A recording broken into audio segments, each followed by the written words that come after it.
everybody, long time no see. My name's Tyler. Today I'm going to bring you another Transformers video review. Our subject will be Titans Return Seaspray. Let's get right into it. Alright, check it out. Here is Seaspray in his hovercraft mode. His alternate mode is kind of this dinky little boat, very tiny next to some bigger figures, and you know, very reminiscent of his G1 form from what I remember. I had a G2 toy, but it's the same. A couple notable features of this this mode is, you know, he's got this light bar, which is removable. So if you don't want it there, you don't need it. It's kind of like his weapon in robot mode. Some nice work with the Autobot symbol. The propellers work, kinda. You can just kind of flick them around.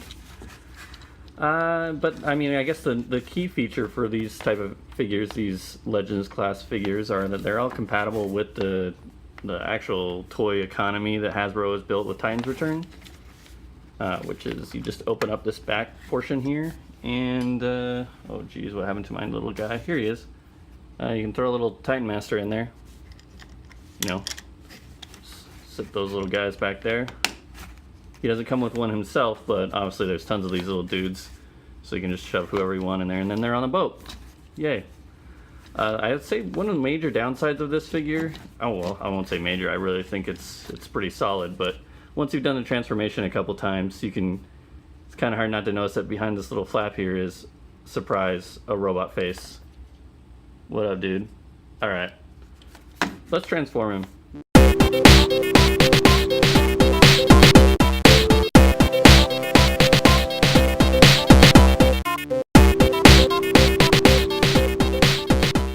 Alright, let's take a look at Seaspray in robot mode. Real quick, I guess the highlight of the figure for me, for whatever reason, are his arms. You know, they don't have amazing articulation, but I feel like they could have really been lame for just being the side of a hovercraft. But for whatever reason, because they're on the ball joint and they kind of have this unique shape, I just feel like it gives them a nice little silhouette, a little more character, round, kind of really fits the theme, and I just love flailing these little things about. When you are transforming from robot or from vehicle mode to robot mode, you have to bring this flap down, and in order for it to sit flat against the chest, you have to remove this piece. I mean, I guess what you could do is, if you really wanted to, just leave it like that, but you know, I guess it really just depends on what you want. You can leave it on his belly for kind of a gut, give him a little more of that chubby look, or you can attach it to his arm, only his arm, because it's not, you know, like a universal peg, it's just this little tab, slides into that little slot there, and then you can give him his little flashlight thing. I honestly, I don't think it's a weapon, it's just kind of a thing he holds. Here's a quick comparison of some size. He's a small guy. There's a Voyager Springer, Deluxe Mind Wipe. Nothing too crazy. Oh, and then let's throw his little Titan Master guy in here too. So, pretty small, but really a great updated version of the figure. And for the last little segment here, something new I want to start doing, and something I kind of hinted at in a few other videos, are that I want to talk about the media and maybe the significance around the characters that I'm reviewing.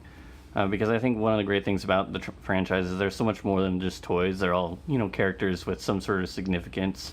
And, you know, that's why I guess I personally love Transformers. Starting with Seaspray is going to be a little rough because I really don't have much of an attachment to the character. And he's, you know, just kind of always been that character in the cartoon where he's just around when there's some sort of water-based situation for the Autobots. And, you know, because there's not a lot of boat Transformers. So Seaspray was around if there was water involved. I think if I remember correctly, there was some sort of episode where he fell in love with some sort of alien woman, mer-woman or something. Really vague. I'd have to look up on the wiki to really get to know it. But I do know that a little undocumented kind of thing on Seaspray here is that on both of his arms, which you can kind of see there in the light, that's a Cybertronian for the character that he fell in love with. I think, let's see here, Alana. Okay, that was the alien that he fell in love with or had some sort of feelings for in his episode where he kind of got to go save the day or whatever. In the comics, the current IDW series, this guy hasn't done pretty much anything. It's kind of just been a background character. Thanks for keeping the waters safe, Seaspray. All right, well, there you have it. I'm back doing some reviews. Titans Return Seaspray, I would recommend him. 7 out of 10, solid little figure, lots of playability, looks cool. Just your good, solid Autobot. I know I talked about his media significance, but I forgot to kind of mention what he means to me. For whatever reason, my fans and my friends all, voted Seaspray on my trip to Hawaii, or for me to take Seaspray on my trip to Hawaii on my honeymoon with my new wife. So I think, regardless of whatever happens, I'll probably hold on to this guy for the rest of my life. He was there with us as we took our trip, him and RC. So, I've got an extra attachment to this guy. I think that puts him at a 10 out of 10 for me. But, as a fan, you probably won't get that much satisfaction out of this guy.